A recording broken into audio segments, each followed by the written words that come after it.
Assalamualaikum warahmatullahi wabarakatuh. Salam Malaysia Madani and a very good morning. I want to begin by congratulating the Institute of Strategic and International Studies, ISIS, on its success in organizing PRAXIS 2025 and of course with the collaboration with its esteemed partners.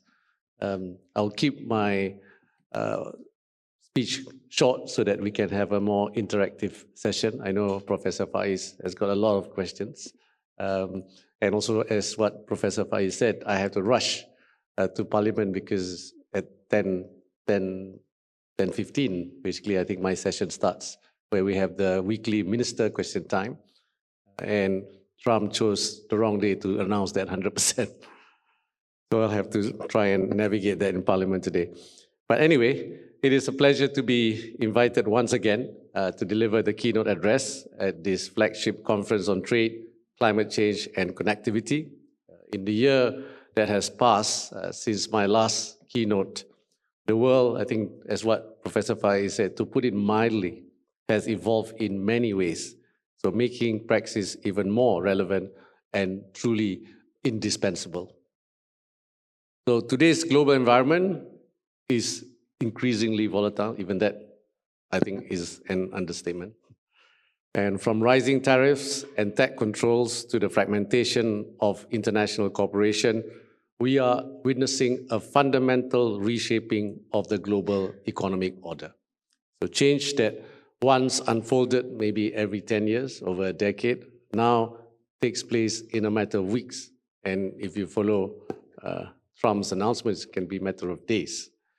So at PRAXIS 2024, I highlighted the government's effort to implement holistic policies for a better tomorrow, ranging from the Madani Economy Framework to the new Industrial Master Plan. We have the National Energy Transition Roadmap. And these initiatives were conceived to equip Malaysia to face precisely the kinds of disruptions we are seeing today. And then since then, the urgency to build national resilience and promote sustainable development has only grown more acute. So PRAXIS 2025, the theme today, from fracture to future, really captures the world we live in. Yes, I think we face fractures, but fracture is not a fate. It's not fate. As a maturing industrial economy, Malaysia has the agency to chart a course towards a high-growth nation that is stable and inclusive, as outlined by the Madani Economic Framework. So that journey begins with reinforcing our fundamentals, as well as accelerating our green and digital transitions.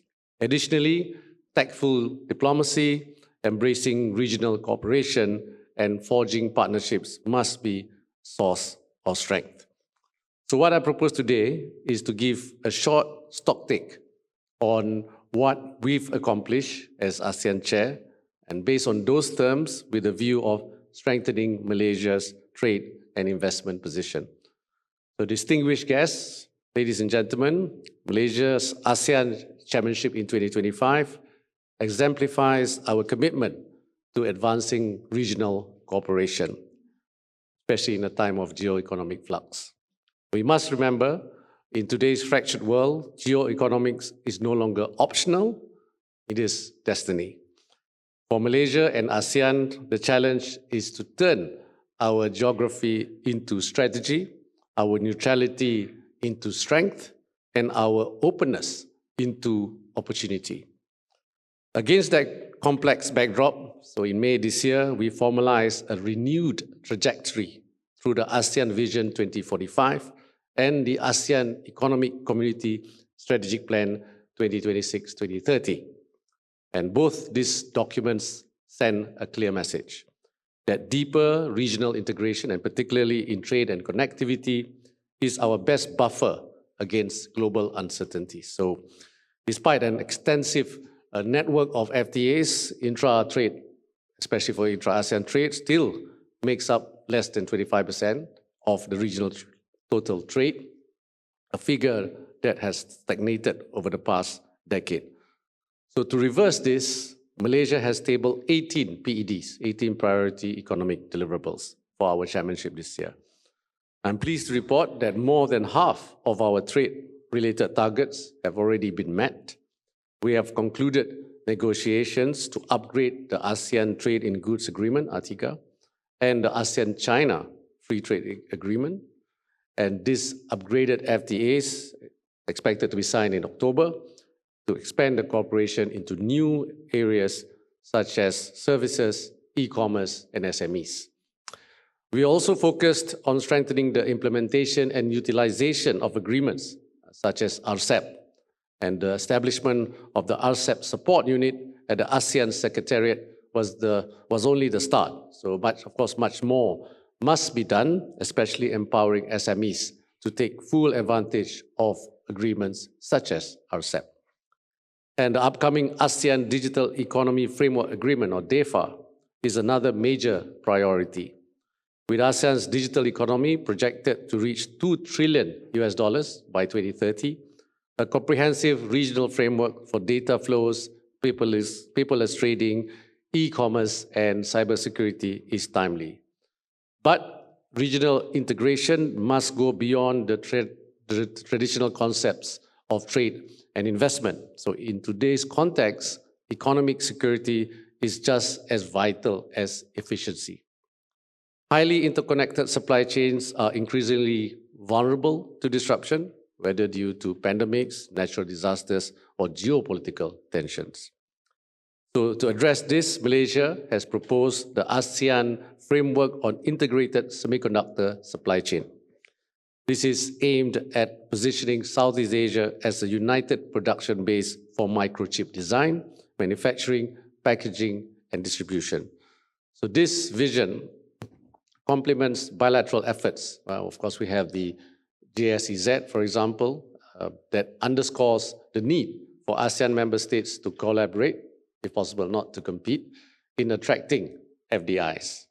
And trade diversification remains a key focus.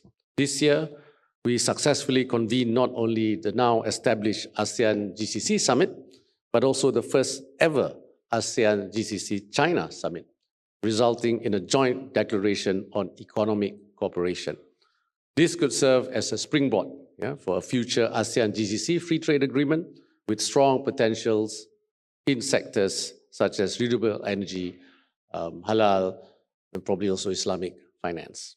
So distinguished guests, ladies and gentlemen, our efforts at the regional level in ASEAN mirror our national economic priorities.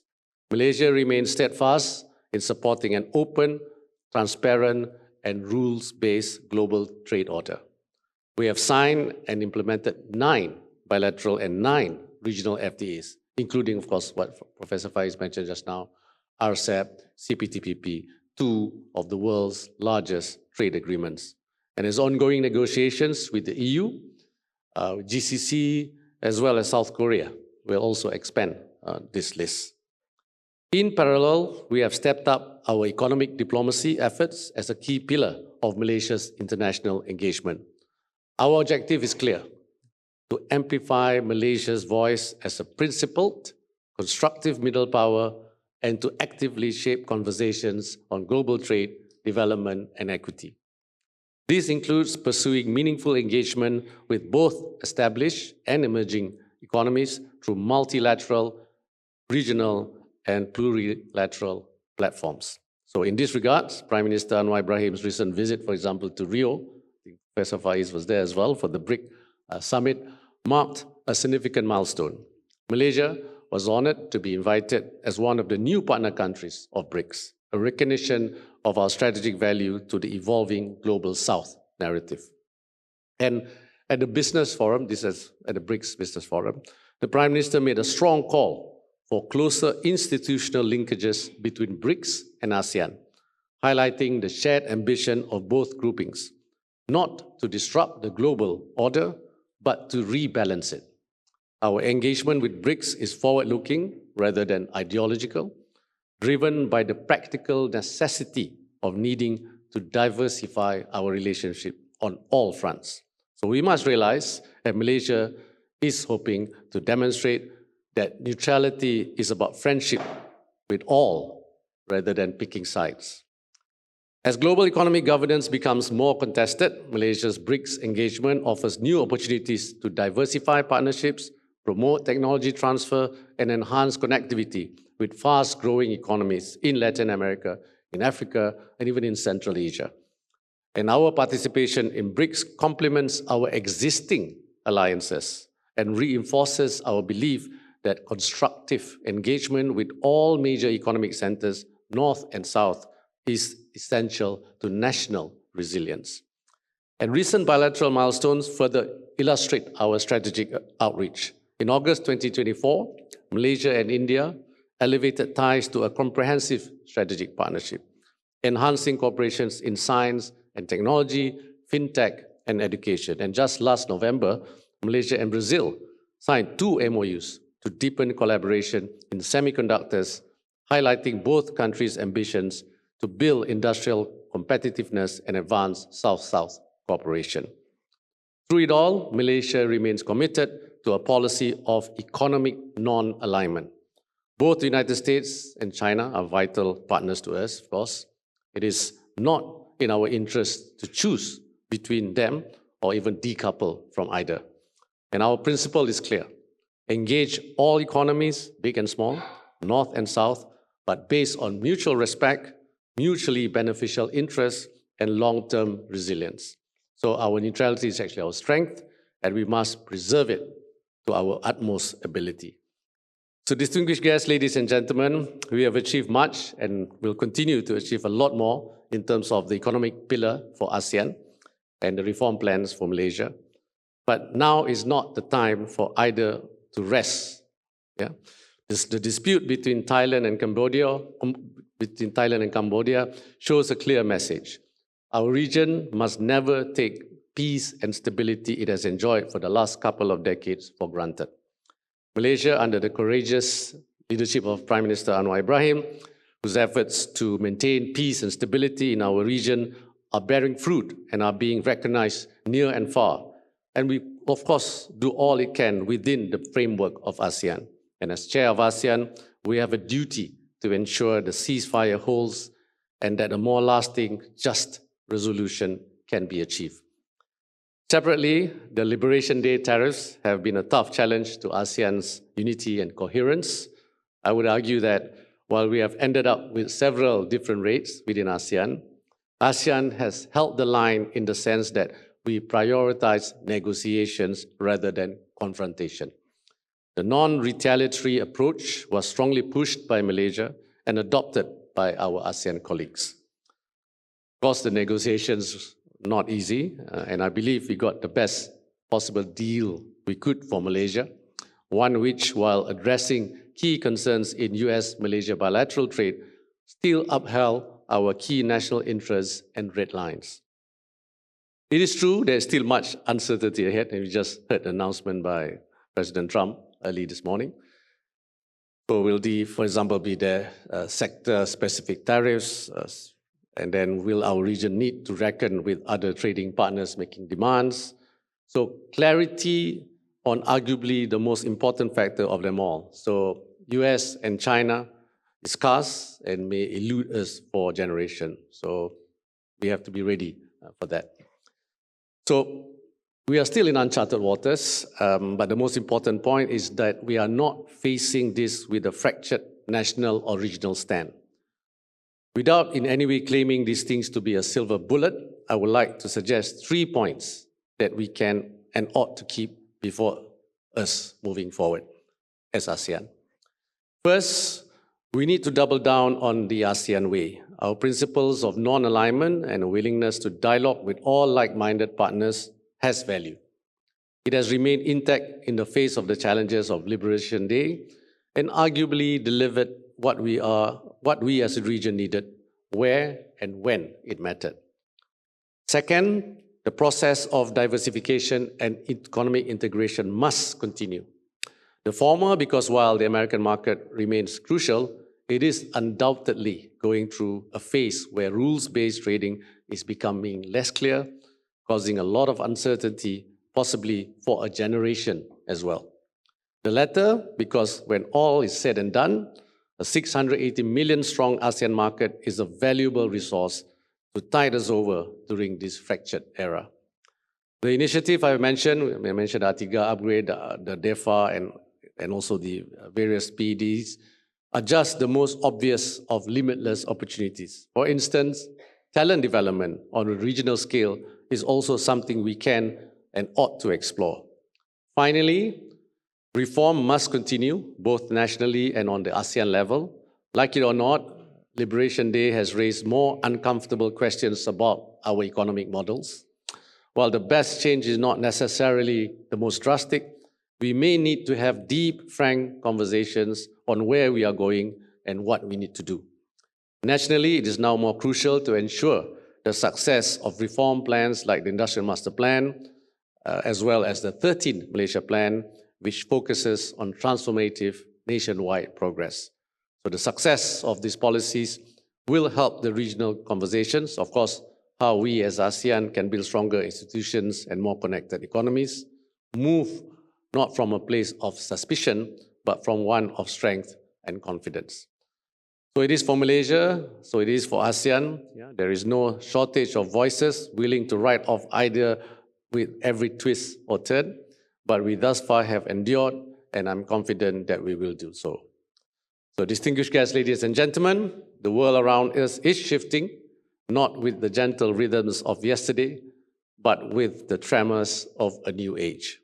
Fault lines of geopolitics, technology, and trade have cracked the old certainties. But from these fractures, we must summon not fear, but foresight and some degree of faith in ourselves.